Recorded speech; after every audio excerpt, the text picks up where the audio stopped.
And here we are, is a podcast for professionals, believers, and genuine people looking for genuine conversation. My name is Kia Harris Taklen, and I'm your host. I'll be sharing information about nonprofits, faith, business, entrepreneurship, life, and much more. I'm so excited for you to be joining me, and here we are.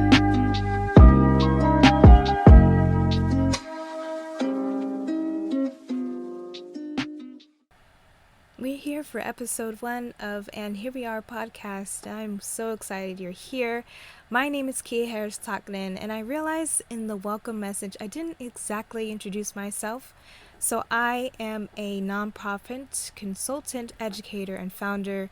Also enjoy speaking and edifying people and individuals. I have a consulting business that I run to help start nonprofits and developing nonprofits, and I am an individual of faith and a woman of God, and I am so excited for you to be here. Thank you for coming back, and if this is your first time joining my podcast and listening to an episode, welcome. So we're going to be talking about nonprofits today. So as I said in the welcome message, I will be covering a variety of topics, and you can select which ones you're interested in listening to.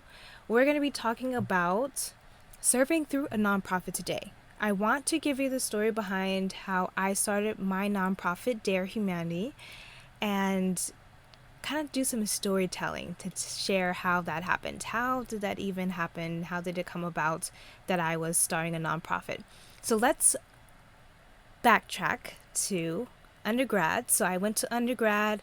I was dead set on pursuing being a physician assistant, aka PA.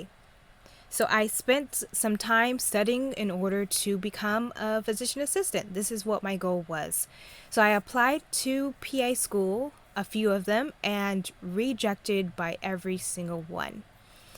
Now I was discouraged, of course. I was heartbroken, and my father had actually suggested becoming a PA with my intention already to go in the medical field. So I was very disappointed, but I moved forward. I moved back to the Inland Empire. I was staying in Long Beach at the time. And then I founded Dare Humanity. So this was in 2015 where I founded Dare Humanity. There was no clear structure. I knew I wanted to serve internationally. So our Article of Incorporation says that we provide international aid and cover areas like health education. So I began to write down what I desired the organization to do. But at the moment, we weren't exactly doing those things just yet. We were hosting events to create awareness about the organization, specifically youth events, and generally just hosting events and trying to get our name out there, but no clear direction. So this was in 2015. Also at that time, I was introduced to someone. My sister met a man at a restaurant, and they were staying in line, and they happened to start chatting. And so he started to share a internship that is the Alma Vines Academy, where they will allow individuals who are pursuing medicine to get under and shadow doctors who are doctors of color. And so I was able to meet that man, and I had an interview, and I was accepted into that internship. So this internship allowed me to shadow a variety of professionals in the healthcare field. So doctors, surgeons, a physician assistant, a naturopathic doctor, and I was able to learn a great deal. We had opportunities to share and present every week on what we discovered during our shadowing periods, which were a week at a time, and then we presented each week on a specific topic that stood out to me, whether it was a case that was encountered during the shadowing or something that was interested to that specific profession. So after the program was over, a lot of the doctors were saying they were suggesting that I pursue being a doctor. So I was at the time considering naturopathic medicine, and I had in my mind that I was going to do it that way. And then my mindset started to shift and then decided on osteopathic medicine. So I was going to do the prereqs, which I had said I would never do because I was taking the general chemistry and I was struggling, and I said I was not going to take those intense chemistry, science-based classes, and there I was taking the prerequisites for medical school because that was what my intention was. I was going to be a doctor. So fast forward after those prerequisites, about a year and a half taking those classes, and I applied. I applied for medical school. This was in 2017 that I applied for medical school, and once again, rejected by all the schools that I applied to. I was even more hurt than the first time, and I remember having a conversation with my mom, and I was just thinking like, what's going on? And honestly, I was saying, it's unfortunate that they didn't accept me, because I know that I was a student of value, and I was rejected. I was greatly disappointed, but I said, what am I gonna do in the meantime? Because my intention was to go back to medical school, to apply at a later year, and so I was looking for a 1-year master's program to pursue in the meantime. So I did a search, and okay, maybe public health, okay. Oh, I found this nonprofit administration program. This may be applicable and advantageous for my organization. So I went ahead and I applied to that program. 1-year program, accelerated at USF. Great program if you're ever considering a program to go to further education in nonprofit administration as a leader in a nonprofit world, or even starting a nonprofit. Highly recommend the USF program. But I applied to that program and I was accepted. But on top of that, I got a scholarship, which was a blessing. So I am going to master's program. And over the years, I would say, or within that year, I would say, even those months during that program, I began to realize the reality. And to this day, even after I graduated from the program, I continue to think about what my life would have been like had I pursued medical school. I would probably be done with medical school. I would be in residency, maybe finishing up. But would I have had a fulfilling life? That was the question that I had, continued to resonate in my mind. Would I have had a fulfilled life? What would my lifestyle look like? I would be going to a medical facility every week, doing charge, encountering patients, sure, maybe some opportunities to travel internationally, but mainly working in a medical facility. And then on top of that, this is just my personal stance on why I strongly believe that I was never meant to pursue the conventional route of medicine, is because I was not willing to prescribe pharmaceuticals. As an individual, I do not feel that is a necessity. Now, I know there are a lot of individuals who have to take it for their medical conditions, but I believe in the natural alternatives that are provided on this earth in order to combat a lot of illnesses and prevent illnesses from developing. So I personally did not believe in that, still do not believe in pharmaceuticals, do not even take over-the-counter pills. Now, there are so many amazing doctors and healthcare professionals out there, but for me, pursuing that route was not what I was called to do.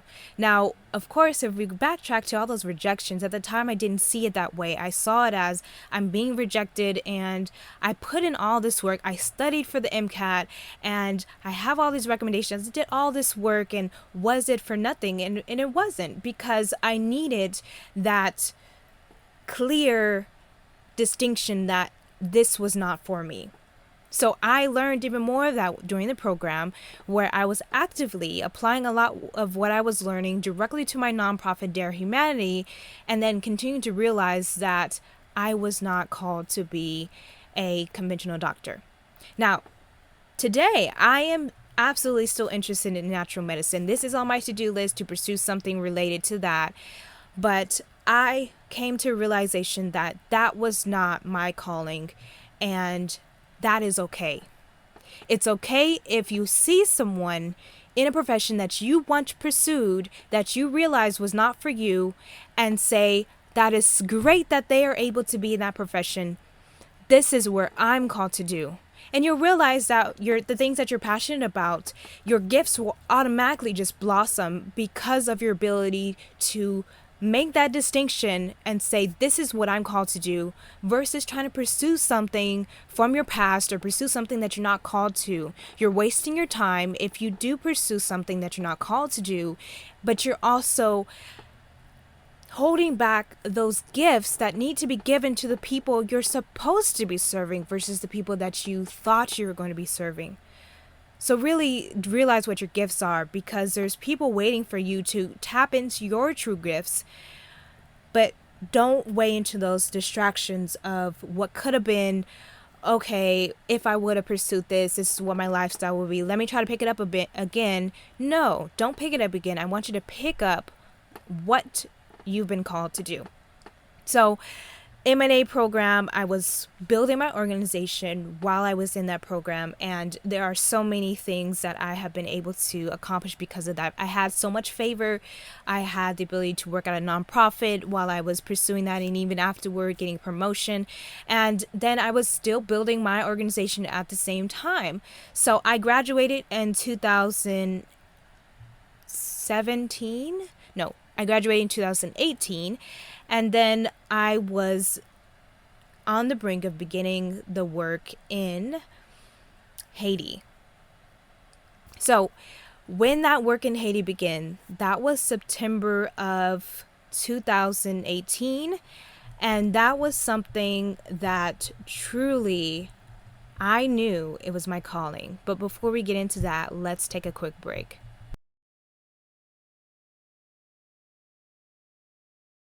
All right, so we're back. I was thinking that I was going to be in medical school. I said, I'm going to be a doctor. I'm going to be osteopathic doctor, to be exact. I'm going to be doing what I see on Grey's Anatomy. I'm going to be full force with that. But realizing that, hey, so this redirection from this rejection has put me in a place that I am supposed to be in.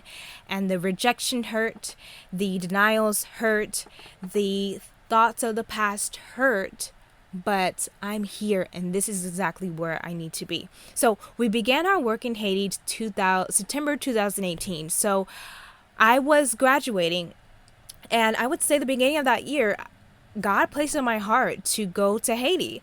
And the first time I went to Haiti, let me give you that backtrack. So the first time I went to Haiti was on a medical mission trip, and I was invited by that same organization that allowed me to do that internship. They were offering students and pre-med students the opportunity to go to Haiti on a medical mission trip. So I was sponsored, and I went on this medical mission trip, and we did some amazing things while we were there with a team of healthcare professionals, and we were able to host pretty much pop-up clinics and have people come in from the area and be seen by different healthcare professionals. Even went to a hospital and were able to provide surgery for individuals as well. So I was able to shadow a doctor while there. So there are a lot of great things, and every night we would debrief and talk about our experience, and we stayed at this lovely resort. Haiti is a beautiful place. If you haven't been, I want you to consider going to the countryside, to the Montlouis, St. Marc area, and just stay there and have a great time. But also during that trip, we were able to visit an orphanage and meet some kids who were in this orphanage and didn't have parents or were abandoned by their parents. And that changed my life, watching them sing and just being so happy and delighted despite the circumstances that they're in, being so grateful and full of joy. And so we stayed there but I didn't really have an understanding of what was actually going on behind the scenes. And I mean this in the sense of what's actually happening in the communities. How are these people really living? They don't have the opportunity to have air conditioner. They don't have running water. They have to get it from a stream, which is highly infected and contaminated. And they're using this to cook and to wash themselves and to do different things and to drink. And so I didn't have that clear understanding of it. So it was always on my heart to go back to Haiti. But when God was telling me, you need to go back to Haiti, you need to go back to Haiti, I was like, really? I am supposed to go back to Haiti? I only know one person. And God just kept saying, book your flight, get your hotel. And so after that pushback that I was giving, because I'm not proud of that, but I was having a bit of pushback and I don't think so moment. But when I accepted the call to start the work in Haiti, that is when that work and the work of Dare Humanity, my organization, started to develop. And so I went to Haiti that second time by myself. I stayed for 2 weeks. I connected with the individual I had remained in contact with. He was a translator, and he went ahead and introduced the communities to us that we now serve. So one of the communities that he could introduce us to is one in which we still serve. And that is how the work of the organization developed. We were able to do a survey with individuals from the community, asking them about their needs, understanding what their challenges are. And from that information, we developed our Young Dreams sponsorship program. So that sponsorship program, today we sponsor 15 students, and we have a program to feed individuals in the capital, Port-au-Prince, and we are working on a clean water initiative.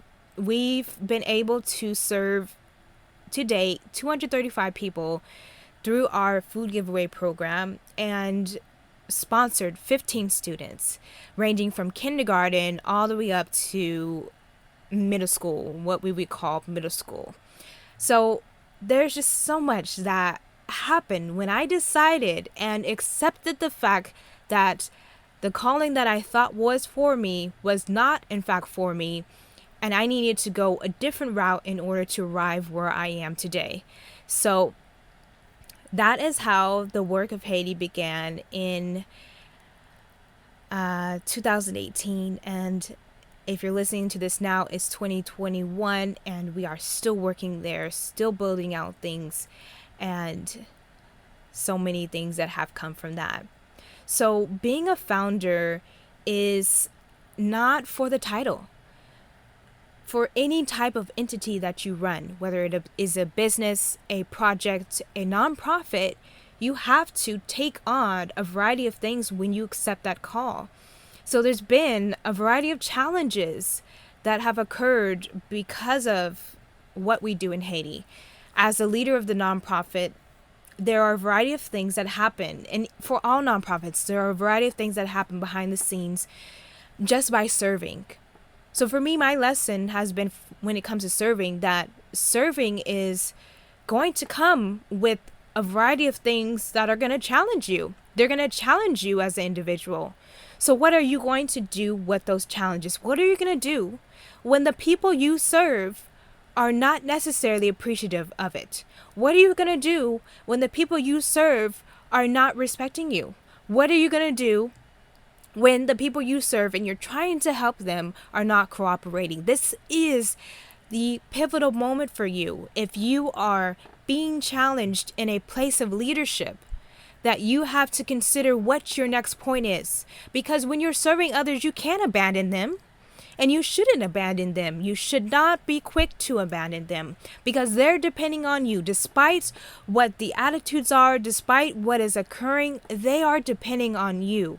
And so you have to continue to serve. Despite the challenges, despite how people treat you, you are to continue serving. Despite the challenges, of course, there's been a lot of wins for us as well. Like I said, serving so many people in Haiti. It started from a few students, now to 15, and it's going to continue to grow. Starting in Haiti, branching out to other countries is our plan. And so the development happened as I evolved as a leader.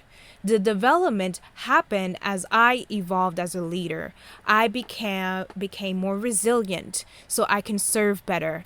I was able to put boundaries in place so I can serve better. Serving does not mean you can't put boundaries in place. It doesn't mean that you have to continue to say yes. It means you have your no's and you make them your continued no's for the purpose of those individuals to better serve them. So consider that. So there's so many things I can share about Dare Humanity, but I want you to visit. Visit us at darehumanity.org. Explore our website. Think about how you can contribute to something like that in Haiti. And I hope it inspires you if you are called to be a nonprofit founder, that go ahead and start it. So serving through a nonprofit is important because it's for them, not you. It's for them, not you. So if your organization is planning to start a summer program for students in Africa who during the summer period, they are prone to involving themselves in activities that are not beneficial and that can hinder their future. And so you're offering a summer program for them. When you choose and you say, I'm not called out to do this, I'm not cut out to do this, I don't want to do this, then you are putting their needs aside. You are saying that you're not going to serve them, but you are the specific individual that's called to serve them. You're called to serve them through your organization, but you're saying that you're not. And now these individuals are abandoned because of you. Just think about that. How our choice to not answer the call can lead to the abandonment of the people that we are supposed to be serving. Not someone else, not your cousin, not your colleague, you. You have the ability to run the organization, to distribute items, to provide a summer program, to serve seniors. But if you say, I'm not going to do it, then what happens to the people you're supposed to be serving? So I just want you to think about that. So there's many facets to serving. There's many facets. If you think of the different types of entities and ways in which you can serve, you can volunteer. You can have a business. You can have a nonprofit. You can have a project that you create. You can have a product that you put out there and you sell. But if you're called to have a nonprofit, I want you to consider how to move forward with that. Just like you would do with anything that you have in your plans as far as your personal life. Let's talk about an example. Just as simple as you make it a choice every day to get up, to have a schedule, to pursue certain things, even if it's just a few minutes of research. You can use that same effort to start your nonprofit. It is not a process that is so complicated that you cannot do it. I am confident that you can do it. And this is something I actually teach individuals to do, is to start a nonprofit. But not only start it, to maintain it, to continue to develop it, to make it so that it's a sustainable organization and impactful organization at that. So serving does not require perfection. You do not have to be perfect. Your bank account doesn't have to have a certain amount. You don't have to have every single person involved just yet. The minimum is 3 board members to start. But you have to put in your mind that we want to have this established by the end of this year. We want to be able to start serving by this date. And then work backwards from there. Serving is not complicated, although it does come with your personal challenges as a leader. But consider that these people need it, and they need it from you and your organization. So like I said, as I continue to evolve as an individual, as a leader, that's when my organization began to evolve, which meant that I wasn't wearing all the hats and saying I'm going to wear all the hats because I'm Superwoman. I am going to find individuals who have skills that I do not have, and I'm going to ask them to assist me with building the nonprofit. And you can do the same. You can approach individuals and ask them to help you with building. Ask them to use their expertise. Ask them where they want to see themselves plugged in. So just start the organization. Just build. Evolve with your organization because someone is counting on you and your organization. So I want you to stay encouraged. Stay encouraged, current nonprofit leaders, and stay encouraged, future leaders. You will see the fruit of all that you've been doing for these years or the past few months. You will see the fruit. The fruit will be the smile on the faces of those children in Africa. The fruit will be family sharing with you. Had you not stepped in as an organization, we would have never been able to have this opportunity. The fruit will be seniors saying that they have the opportunity to learn about their disability benefits because in the past they never knew how to go about applying. So be ready for the fruit. Be ready for the fruit because it's coming. If you enjoy this podcast, I want you to leave a review and connect with me on Instagram as well. Interact with my content. Let me know what your thoughts were when you're listening to this episode. And I am so grateful that we had the time to chat on this episode about something really dear to my heart, which is serving through a nonprofit. So thank you for joining me for this podcast. And here we are.